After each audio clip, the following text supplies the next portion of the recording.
Waiting a bit for a response that never came, I then said, I'm going to hang up now.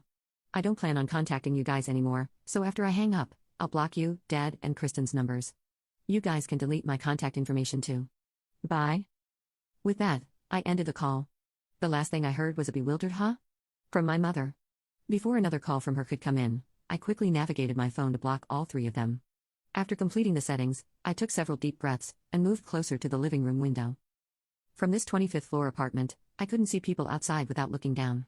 After leaving my family home, I moved into what's known as a high-rise apartment. In fact, my side income had significantly increased, allowing me to save tens of thousands every month, even after transferring $5,000 to my family. Remembering my mother, who would spend whatever money she had, I felt relieved I hadn't suggested using my savings to pay off the mortgage in full. After all, my parents wanted me out. Kristen, being heavily pregnant, couldn't possibly have moved my bed and table on her own. Someone definitely helped her. While it might have been Matt, I would like to think he wouldn't partake in moving all belongings from a lived-in room. Either way, such a significant move would have been noticed by my parents. I was the only one who went out for work that day, and they were home all day, yet they said nothing when I returned and ignored me even as I was leaving. Whether they were persuaded by Kristen or not, it was clear my parents had a part in wanting me out. Feeling this betrayal, I decided then to give up everything and leave. Had I paid off the mortgage in full, the three of them would have lived comfortably in a spacious home. I could not allow that to happen. So, I chose the high-rise apartment for my new home. I remember when we used to gather around the TV as a family, dreaming about living in such a place. My decision to live in a high-rise apartment out of spite turned out to be far more comfortable than expected. My chosen furniture, a space undisturbed by anyone, and the freedom to live off my earnings brought me immense satisfaction.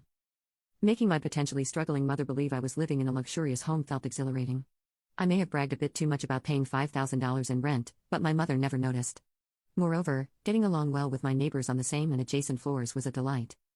Contrary to my expectations of encountering boastful conversations about income or car ownership, everyone was humble, making for a pleasant living environment.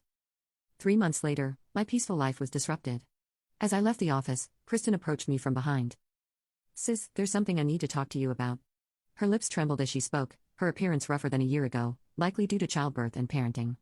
Yet her charm remained, drawing attention from my colleagues and employees from other companies as they passed by. "Sorry, but I have plans afterward. If it's about the house, talk to Mom." I attempted to gently remove Kristen's hand, but her eyes began to well up with tears, on the verge of. Update 1. My sister told me, "I'm coming back home to give birth, so you need to leave, lol." I thought to myself, but I'm the one paying the $5,000 monthly mortgage for the house.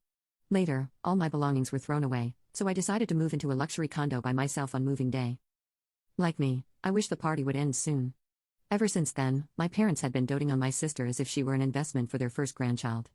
Whenever my sister mentioned that eating certain foods would make it easier to conceive, my parents immediately agreed and urged Kristen to eat plenty. "There might be a chance I can't get pregnant because of tight clothes," she said one day, and they rushed to a department store to buy her a dress. "If you visit this church, you'll be blessed with children," they said, even going on a trip together.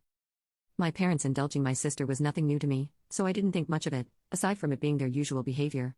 One day, my sister made a sarcastic remark to me about not getting married or showing any effort to give our parents a grandchild. "It must be nice being carefree and single. Aren't you planning to get married and move out soon? With that plain face of yours, no man would come near you.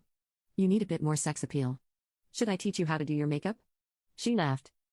Her words irritated me, but I knew arguing back would only lead to a fight, so I stayed silent. My sister had always been confident that she was more loved by our parents than I was, and she often spoke to me in a condescending tone. Then one day, my sister got pregnant. I wondered if she could truly embrace motherhood, but I thought maybe it would be fine with her husband by her side. My sister said, "Since I'm pregnant, I don't want to cause trouble at work.